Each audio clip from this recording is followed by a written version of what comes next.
Hai, jumpa lagi dengan AutoGebet. Minggu lalu saja IHSG sudah naik hampir 5%. Dan bahkan hari Kamis kemarin saja ada beberapa saham itu yang naiknya puluhan persen. Baik, kita review dulu beberapa saham yang sudah muncul, kita bahas minggu lalu. Inco itu sudah posisi kemarin memberikan 6%, kemudian BRPT itu memberikan 16%.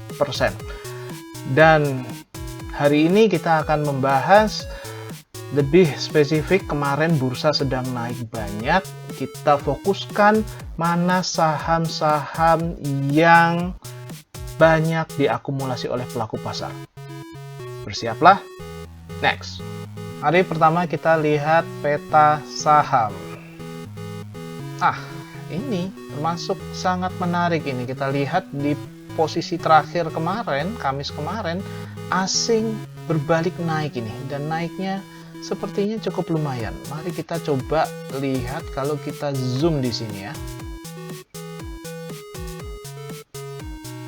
Coba kita zoom dari tanggal 29 April ya. Oke.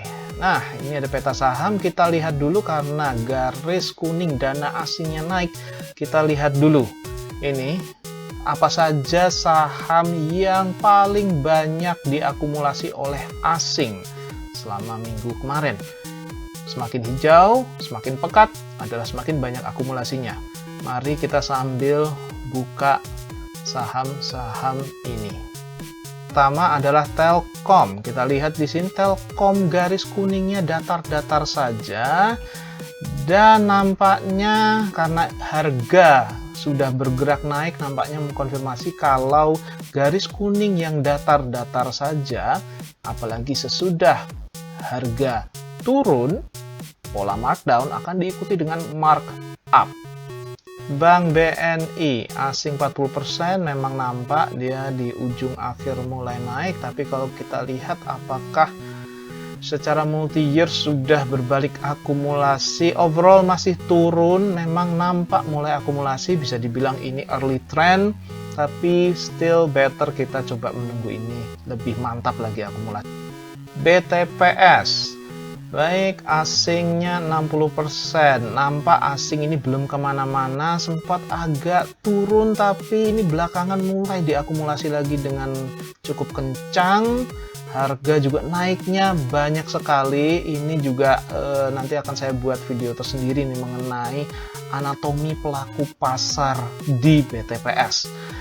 Untuk saham ini, well, jangka panjangnya kita coba lihat juga.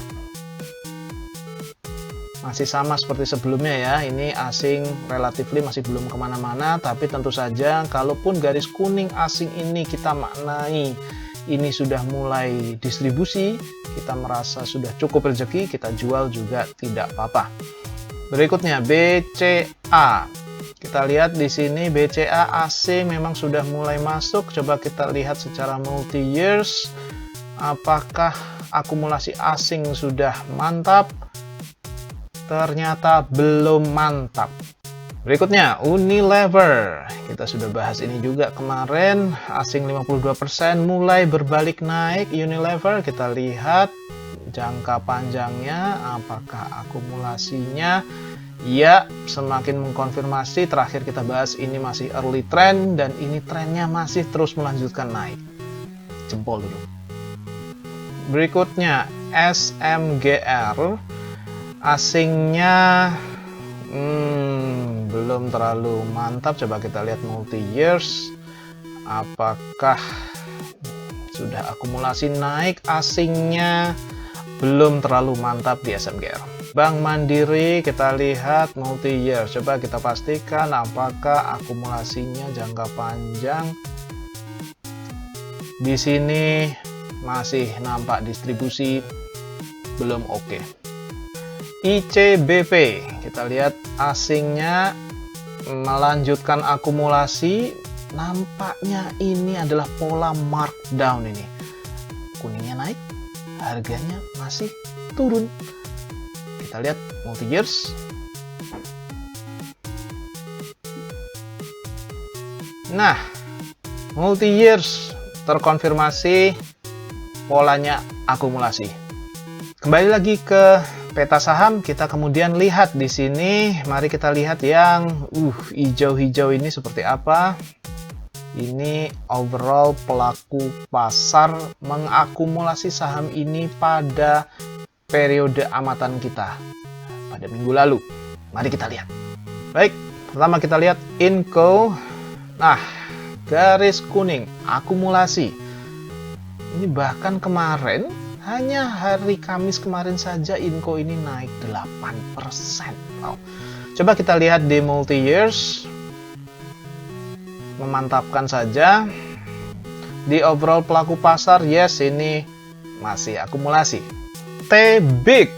Oke, dominan lokal. Lihat ini naiknya amazing sekali kemarin, hari Kamis kemarin naiknya sangat amazing. Wow, harga juga naik banyak. So, sepertinya pelaku pasar ini sangat getol sekali ini mengakumulasi saham T-Big. Jasa Marga. Wow. Berapa hari kemarin naiknya akumulasinya mantap sekali Jasa Marga. Coba kita lihat multi years. Apakah memang sudah early trend yang nampak strong sekali. Berikutnya SCMA dan apa ini? Naiknya luar biasa sekali kemarin. Wow. Oke, harga juga naik. Sepertinya pelaku pasar ini juga sudah getol. Borong besar-besaran ini, naiknya akumulasinya sangat kencang sekali. Berikutnya LSIP. Oke, akumulasi ya, tapi overall no. Big no. METSI. Akumulasi ya, tapi kok masih datar-datar saja. Sebentar kita pastikan di sini. Polanya masih distribusi. No. Berikutnya Wika. Apakah ada yang menarik di Wika? Kalau jangka pendek current year nampak turun, kita pastikan dulu di jangka panjang. Well, jangka panjang sudah berbalik menjadi distribusi. CTRA, garis kuning di current year nampak tidak terlalu menarik. Bagaimana dengan multi years, naik turun dan masih distribusi. JPFA, let's see. Nampaknya memang mulai berbalik ini. Dari sebelumnya distribusi berbalik. Nampaknya early trend ini. Ya, early trend. Tapi tentu saja kalau kita masih merasa agak belum mantap, menunggu sampai lebih mantap juga tidak apa-apa. Ya, that's it. Sudah dapat petunjuknya ya. Silakan disesuaikan dengan style investasi kita masing-masing. Ada satu catatan. Bursa memang sedang bergairah, tapi di bulan Mei ini ada pepatah sell in May and go away. So, pastikan saham yang kita pilih adalah saham yang garis kuningnya masih dalam pola akumulasi. Oke, stay tune, ikuti terus. Jangan lupa subscribe. Terima kasih. Sampai jumpa.